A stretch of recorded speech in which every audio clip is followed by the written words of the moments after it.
I spend a lot of my time talking to people about gut health because the gut is so intrinsically linked to all systems in the body, and this is something I didn't know as a doctor.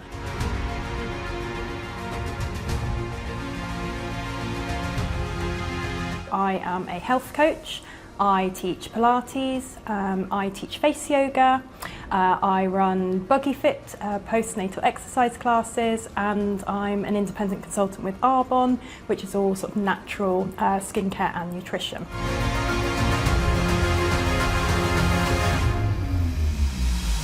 Pretty much every single doctor I know work themselves into the ground. So I make sure I plan time in my week so that I've got the time that I need to step away from work. So for me it's things like exercise, so I always will plan out in my week time to go for a run, things like that. So that's like the non-negotiable. Liz, hello and welcome to our podcast. Thank you so much for inviting me. Thank you so much for coming, actually. It's a pleasure to have you here, and I have so many questions for you. So let's just start off with the first one. What is your business and what is it that you do? So my current business is called Health and Wellness with Liz. And that encompasses a number of things. So I am a health coach. I teach Pilates, I teach face yoga, I run Buggy Fit, postnatal exercise classes, and I'm an independent consultant with Arbonne, which is all sort of natural skincare and nutrition. My other business that I run is I'm the regional director for North East Oxfordshire Athena Network, so that's women's networking groups. So quite a lot going on. So let's just start over with the first ones then. So tell us more about, what each one of them are and what is it that you do for each one of them. Okay, so health coaching, that is all around taking the time to talk to people about what difficulties they're experiencing, so whether that's motivation, sleep, energy levels, and just looking at the big picture, things like diet, exercise, lifestyle factors, and just sort of working out a plan together as to how I can help and what sort of changes that they can make in order to create healthy habits for life, really. And the second one? So Pilates. Pilates is a fantastic mode of exercise. It's all about building core strength, which is just so important for everyone as we all naturally get older.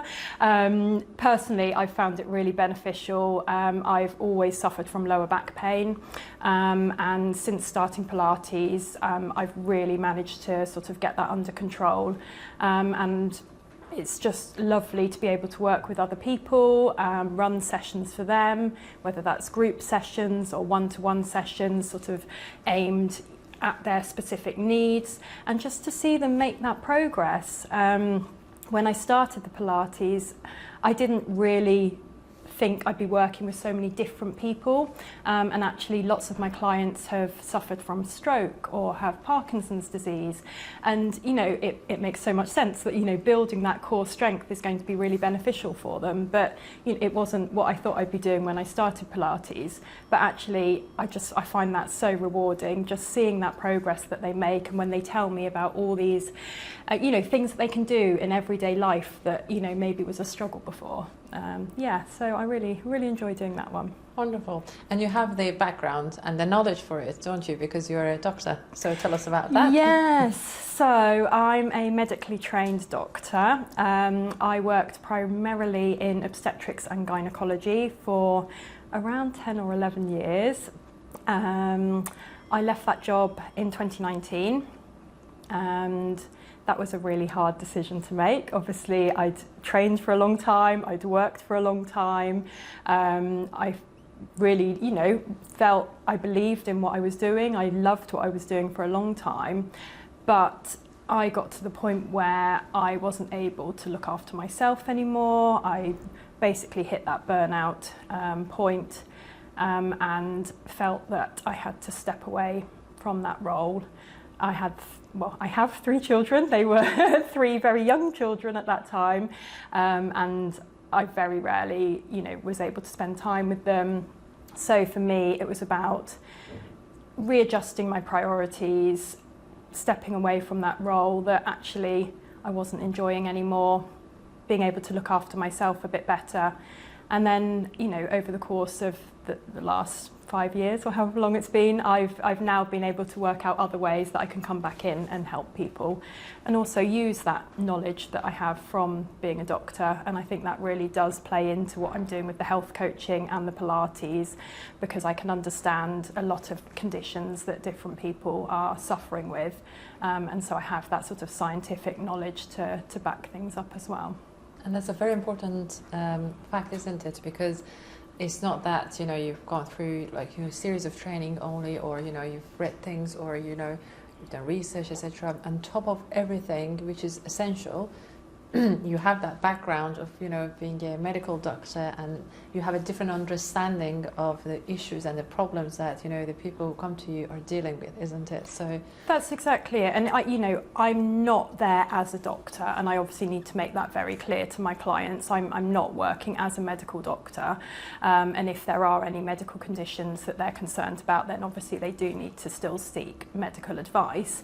But it really does help that I have that understanding, and I also think it helps me explain things to clients as well, because I can use that scientific background to explain things. And it's always nice when you sort of look at how people are feeling and you go, oh well, that fits with that and that makes sense and this all adds up, and I can help explain everything, and there's these certain things that we can do to help make changes to improve things for you.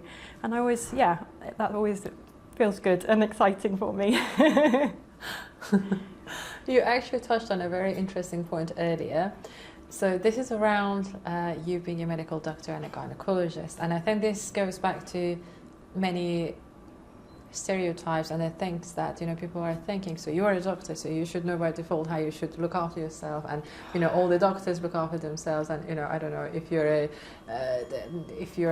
a gym instructor, you're all well and fit and you know how to do that, and etc. etc. So and yeah, that's not the case at all. I think being a doctor is an incredibly stressful job, as are lots of jobs, and when you're in that environment, it's very, very difficult to prioritise yourself. You're there because you want to look after people, and your patients are your priority. And pretty much every single doctor I know, and this goes for other professions as well, work themselves into the ground to do their very best in that job, and they don't eat lunch, they don't have a drink of water all day, they don't go to the toilet all day. You just keep going because you want to do the very best job that you can, and that's then you don't sleep properly, and you're worrying about decisions you've made at work.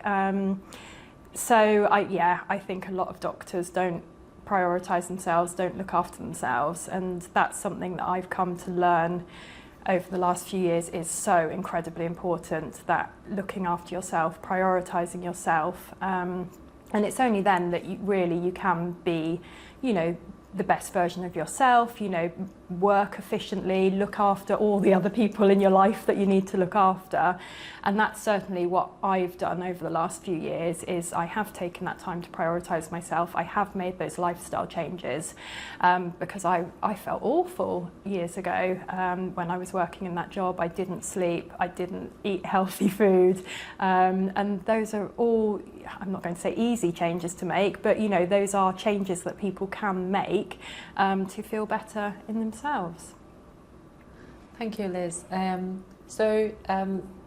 are two things that happened here. So one thing is that you were, a doctor, you were a gynecologist, and now you're a Pilates instructor, and you're a health coach. And whilst there are similarities in terms of their background and everything, you were you were under loads of pressure on the first one, whereas on this one, this is something that you chose and you feel passionate about and you feel happy about.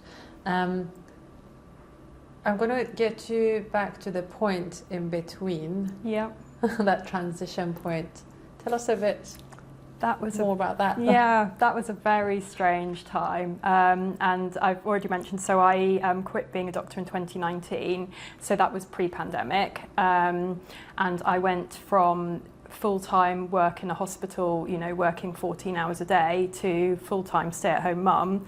And at that time, my children were 3, 4 and 5. So that was a huge change. It was great in some ways, obviously, that I had that time to spend with them. But it was a very strange time in that I didn't really know who I was. Being a doctor, you know, it's so much part of your identity. And you know, I spent 6 years at university, and then I'd worked in that job for 10, 11 years. So it's, you know, it's a long period of my life. So yes, I did feel quite lost at that time. Then obviously we went into the pandemic, and that was a crazy time for everyone. And I was obviously then, you know, homeschooling the children. And then as a family, so at that point we were living in Cambridge, and that was for my work. We decided to move back to Oxfordshire because that's where both me and my husband are from. We wanted to be closer to family. We no longer needed to be in Cambridge. So we made that move at the end of 2020. Youngest then started school September that year. So I thought, right, now's the time for me to sort of do something for me. I had no idea what that was or what that was going to look like. And I tried a lot of different things. So it wasn't that, you know, I immediately jumped into the Pilates and the health coaching. That definitely has been something that I've come to over the course of a few years. And you know, obviously I've got a huge number of skills, but it was hard to work out how to transfer those into something else. It's not like I could sort of go, you know, just sideways and work for myself as a doctor. You know, that wasn't really an option. So it took a really long time of trying lots and lots of different things. But also, as we've already mentioned, it was me taking the time to prioritise myself and taking that time to work out what my values are and how I wanted to spend my time that led me to what I'm doing now. So actually, my first business that I set up was an online zero waste shop. Which, you know, was completely random. But that was because as a family we wanted to live a bit more sustainably. It was something that was important to me. So I thought, well, maybe there's an opportunity here for me to do something to help other people, to reuse containers rather than sort of buying new every time. So I set up this online zero waste shop, and I drove around in my electric car, and, you know, people left their containers on their doorsteps, and I filled them up with cleaning products and toiletries, and that was great, and I loved doing that. And through that I started doing some business networking, which was absolutely brilliant for me, and that just opened so many doors. I met so many fantastic people. I had the opportunity to do a lot of training through that, and I really put a lot of what I'm doing now and where I am now down to that networking, in terms of the doors that opened because of the people I met, because of the confidence that I built, because various trainings led me to sort of take that time to look at what my values are, how I want to spend my time. And I don't think I would be doing what I'm doing now had I not sort of gone through that process of starting that first business and having that experience. So yeah, that's why the networking is so important to me as well, and why I feel so passionately about networking and supporting other, Athena is women's women networking groups, so other women in business. And when that opportunity came up, I jumped at it. I was absolutely, you know, it's made such a positive impact to me. I would love to enable that for other people as well. So this is your second business. So that's the other business I do. So Athena is a networking group for women. It's national. And there's different regions across the country that are looked after by different regional directors. So I look after North East Oxfordshire, and within that region I currently have 2 networking groups, one in Bicester and Banbury and one in East Oxford. And the idea is that women in business, and that can be employed or self-employed, can become members of the network by joining a sort of group that's local to them. They have the opportunity to network with other women in business. They build those connections, they get to know, like and trust people, people refer into them, and it helps their business grow, it helps them grow personally, because there's a lot of training that comes alongside it as well. And also women can go and visit all the other groups in the country because the meetings are all online. So it's just such a fantastic way of broadening your network, reaching more people to tell them about your business, but also just experiencing sort of other people's businesses, learning from them. Everyone has the opportunity to give the training as well. So there's just so many opportunities there, and I've just found it the most supportive environment. So that it's a very new role for me. Actually, I officially started on the 1st of May. Thank you. But yeah, I just feel like it's the sort of right place for me. Everyone has been absolutely fantastic, so supportive, and I'm just so excited to be able to talk about that and to get more women involved. Wonderful, wonderful. Thank you so much for sharing that, actually. And it's you touched on a very interesting point as well, the fact that, you know, to have that network, and you experienced it firsthand, didn't you, that the importance of networking and how impactful it can be on one's business. The question here is, though, why did you choose to have your own business? Why not joining, you know, something that already exists? I think I was a bit fed up with working for other people, to be completely honest. I'd always, you know, worked within the NHS or, you know, a university-based system, and it's very hard to have any autonomy over what you do, but really importantly over when you work as well. So I wanted the flexibility to be around for my children. I want to work when it suits me. And, you know, maybe that's in school hours and then the evenings, so that I can be there for my children. And that's really important, you know, when the children are young. But actually, as they get older, it's so clear to me that it becomes even more important, actually, just to be present, even if they don't need you there, you know, to do everything for them. Just being in the house, they know I'm there after school. They know that if there's been any problems or if there's anything they want to talk about, that I'm available and I can be there and support them. And I think that's hugely important. So for me, that was the big reason to work for myself, to have that flexibility in when I work, but also in what I do. The variety of things, as we've already been through. I do so many different things, but I love that variety, and I can pick and choose what I do when I do it, and it just means that I have a different day every day, and that's how I like things. Would you say that you found your identity? I think so. I think I have now. I'm not sure I would have said that a year or so ago, but I definitely think that I feel comfortable now in who I am, in how I feel. I've done a lot of work myself on, you know, changing my diet and exercise and things like that, so that I feel fit and healthy. But yes, and then doing what I'm doing. It feels like it's the right thing to be doing now. I very much believe, though, that things change, and just because I'm doing this now doesn't mean I'll be doing this in 2 years, 5 years down the line, and that's okay. I'm enjoying it, and I will really happy to see where things go.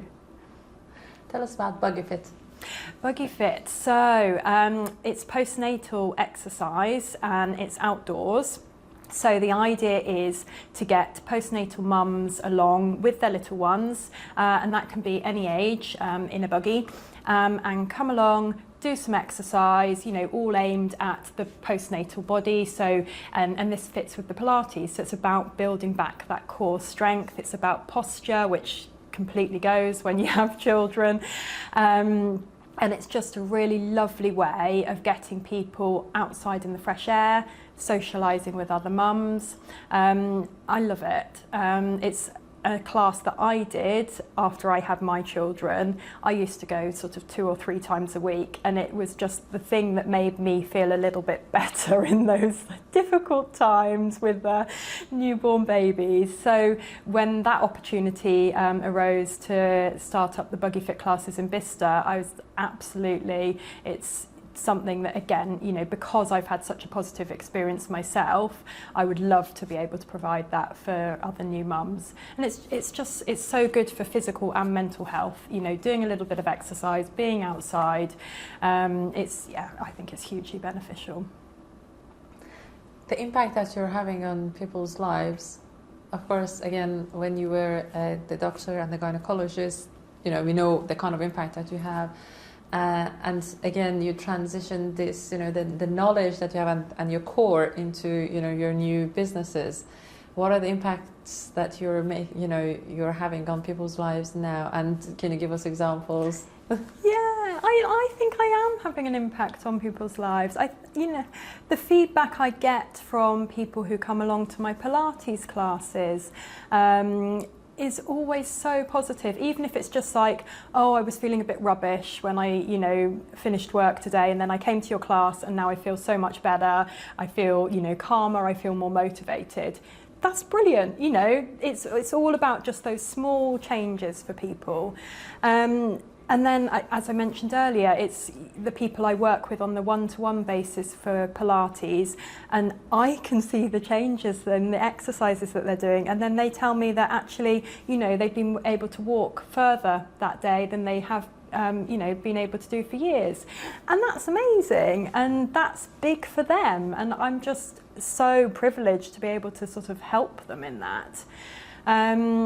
Health coaching as well. I've had people who are struggling, as I've struggled with, you know, identity, with not feeling quite right in themselves, and we can take the time to talk around all of those things. And you know, I've had people come back to me saying, actually, I do feel better now. I can feel the changes that have happened. And for me, it's just about helping, you know, individual people. It may be, you know, it's not the same as being an obstetrician gynaecologist, but that's okay, I think.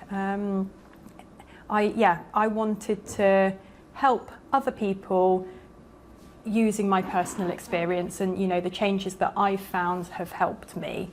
And I think I am doing that.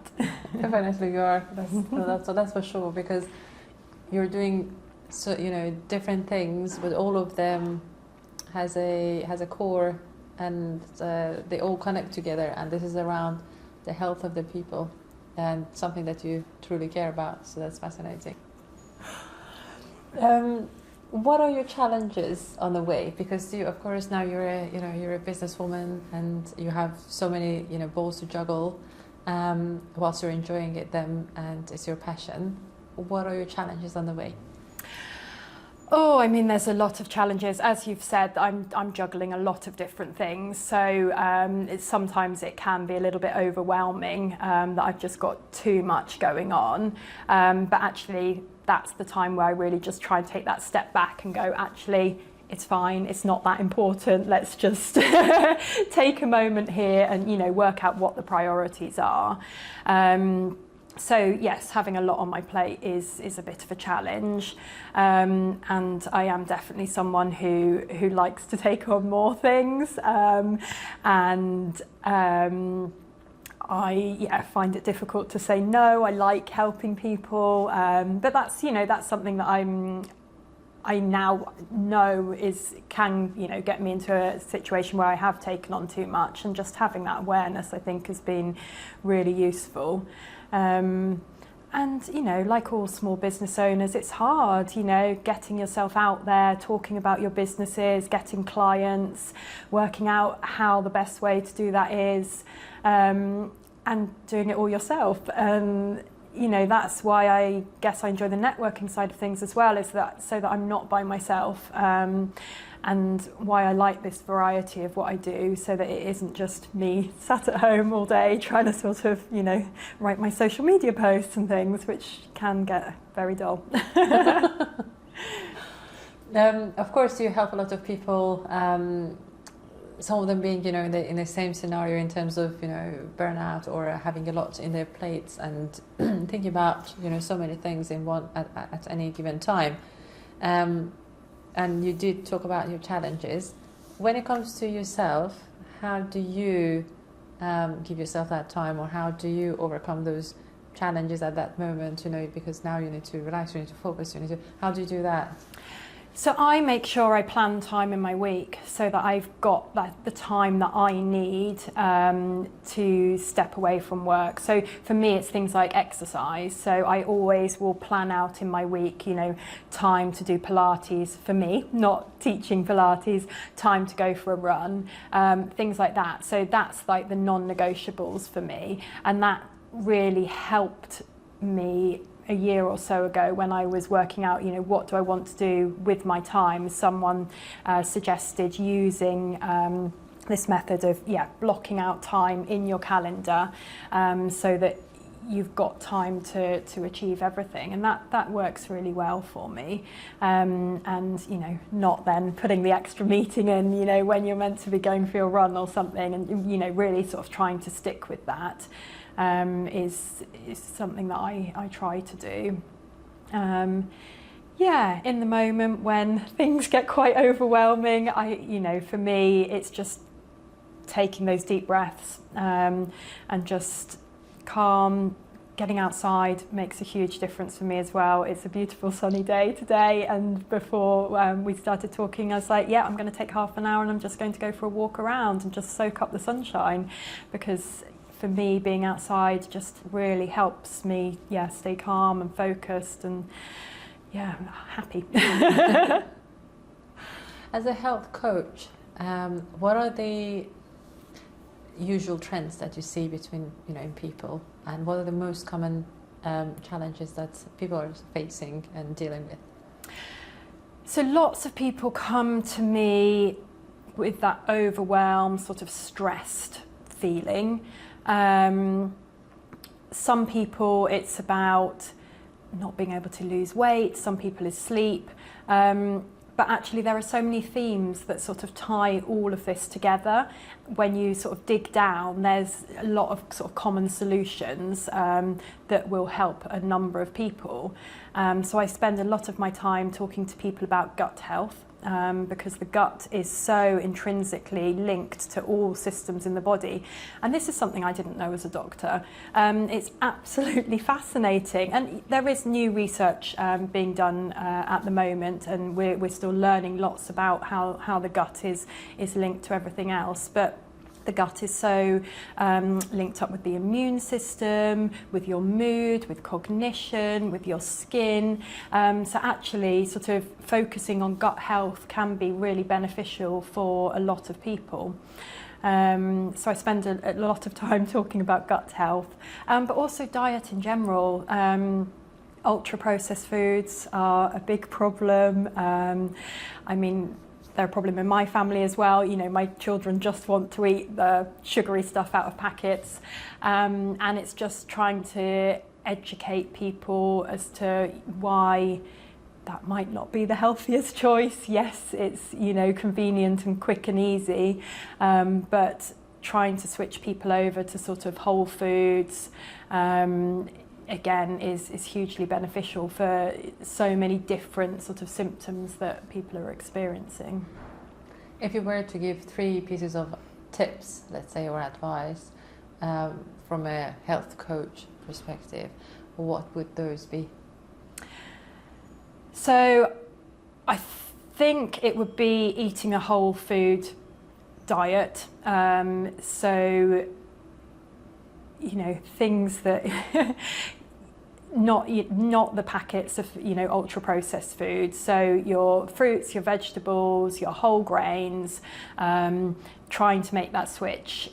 even if it's not all the time, you know, that I appreciate is really tricky for people. I think that would be one of my big tips for people, is cut down on the ultra processed foods and switch to real food.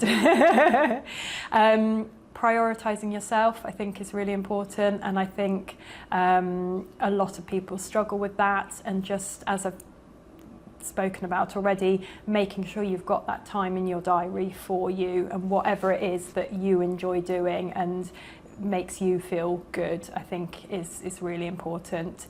Third point, I mean, there are so many. I'm torn between drinking enough water and getting enough sleep. I think both of those are, I mean, I was about to say simple things. I appreciate everyone's got busy lives, and, you know, different things affect sleep. I know my children are a nightmare when it comes to sleep, but yes, getting a good night's sleep can make a huge amount of difference. And then also drinking enough water in the day. So many people are just dehydrated, and that can have a massive impact on all body systems. So yes, so that was 4. And is there a link between the 4 points that you mentioned and any mental health side of things? To the best of your knowledge. Well, absolutely. I think eating a healthy, balanced diet has a massive impact on mood and mental health. I'm not a mental health specialist at all, so I wouldn't want to make any specific statements on that, but absolutely, eating healthy, drinking enough water, getting enough sleep has the potential to really help mood. Definitely.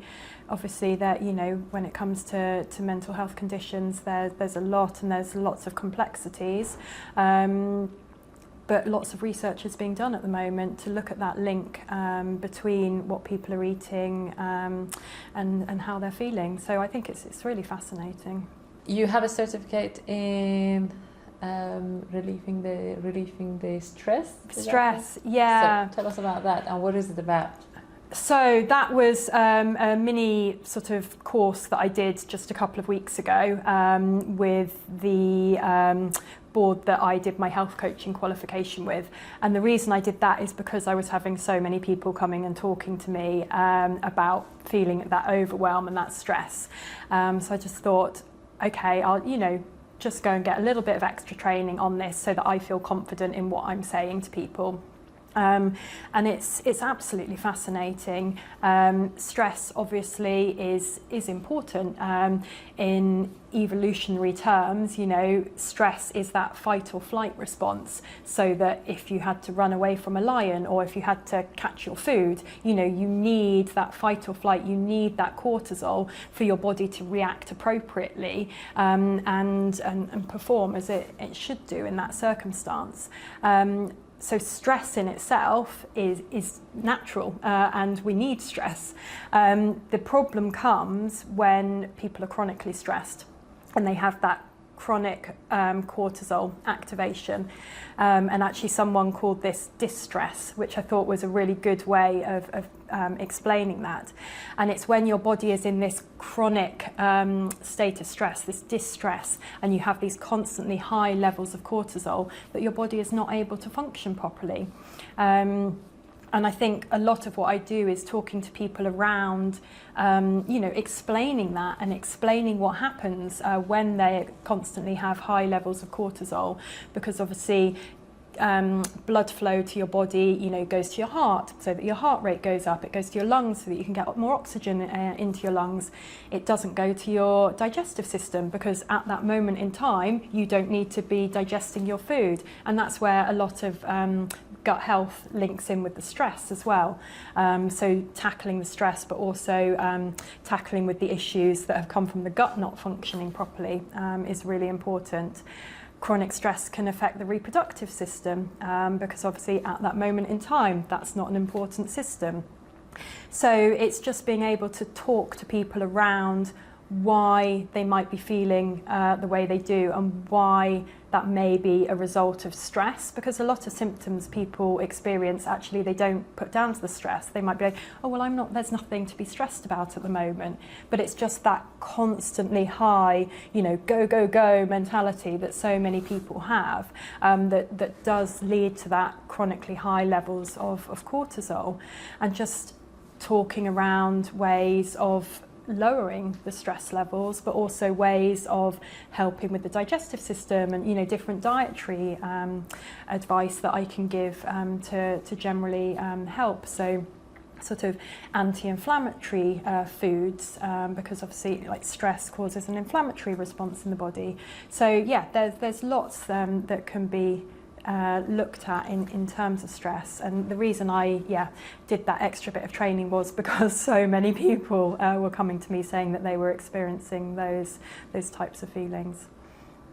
A similar question, what would be your 3 tips when it comes to the stress? Stress. So I think it is trying to understand, why you might be stressed. So obviously identifying the cause, removing the cause of stress is going to be the most beneficial way of removing that chronic stress. But I think it's also just having that awareness that your body may be in that chronic stress state, even if you don't necessarily feel that you're stressed, if that makes sense.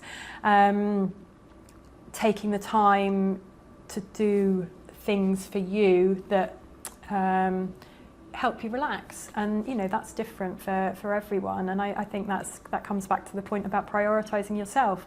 You need to take that time to look after yourself, to have that time out, and eating that healthy, balanced diet again. So it's why I love what I do, because it all fits together. Yes, it does, exactly.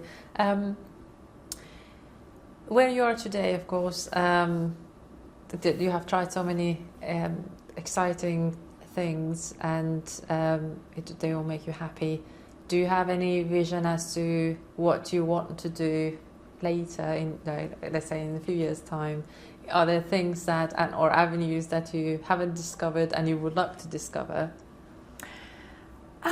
As I said earlier, I'm sort of open to wherever I end up, really. I'm really happy doing what I'm doing now. I'd love, just to be able to help people in whatever way that may be. And, I expect things will change over time, whether I'm doing more health coaching or less Pilates, or the other way round. And I think that's going to be dependent on where I feel that I am, giving the most, and, people are getting the most out of what I can offer. But I'm always open to new experiences. So the face yoga that we haven't touched on yet was a random conversation I had with someone at a networking group. I'd never even heard of face yoga before. She didn't teach face yoga, she'd just tried face yoga, and she showed me her before and after pictures, and I was like, that's amazing, I love that. And so I contacted the person that she had been to a class with, spoke to her, found out who she'd done her training with, and then I just jumped in and did my face yoga training. So yeah, I wasn't expecting to do that. So I'm, who knows what's going to happen. And I'm just, that's why I just want to go and meet as many people as I can, talk to as many people, and see what happens. I have 2 questions for you. Similar questions, but for 2 different audiences in a way. If you were to give one piece of advice to anyone who is listening to this or watching this, what would that be? And also, if that person is a mum, because you have the experience of working with mums, what would that be? So there are 2 answers. I think it's the same answer. So I think I'm going to say, take the time to prioritise yourself. And I think that's important for everyone. And I think it's particularly important for busy mums who often feel that they can't take that time to prioritise themselves.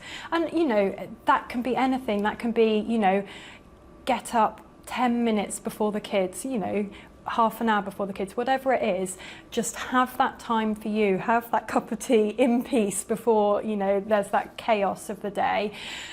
Go for a walk at lunchtime without your phone, you know, just whatever it is that gives you that time, makes you feel that you are a priority. And actually, when you do prioritise yourself, I truly believe you are much more able to do everything else that you need to be doing.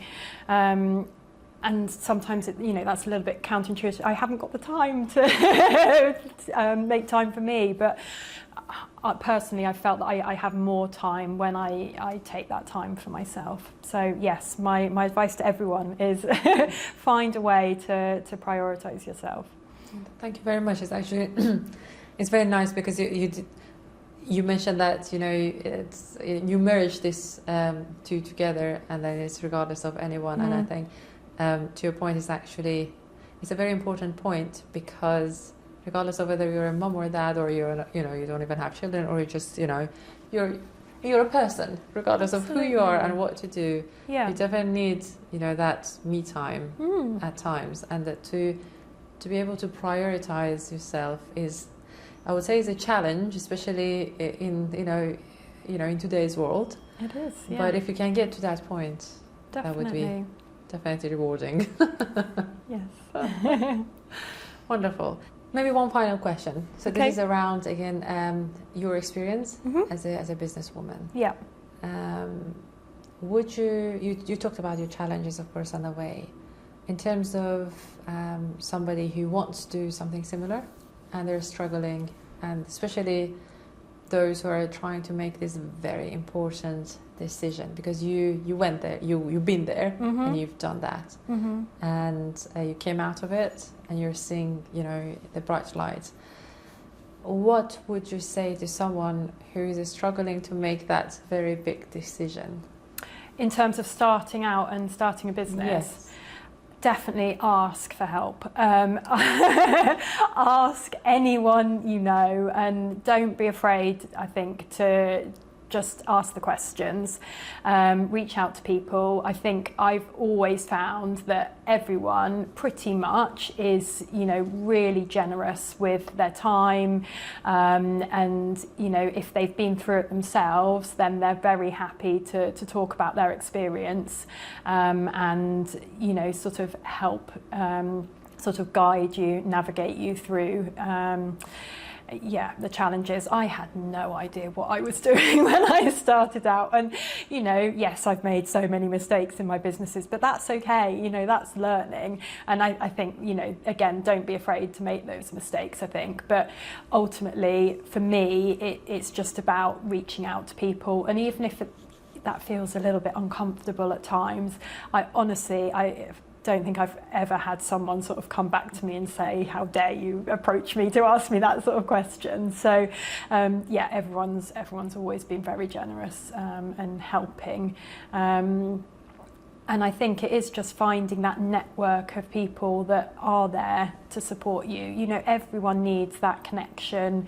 Everyone thrives, you know, from that connection. So I think just collaborate, talk to people, and don't be scared of making mistakes. Liz, it was such a pleasure to have you. Thank you so much for sharing your story and also giving us tips. Thank you for having me. It's been lovely to talk to you. Thank you.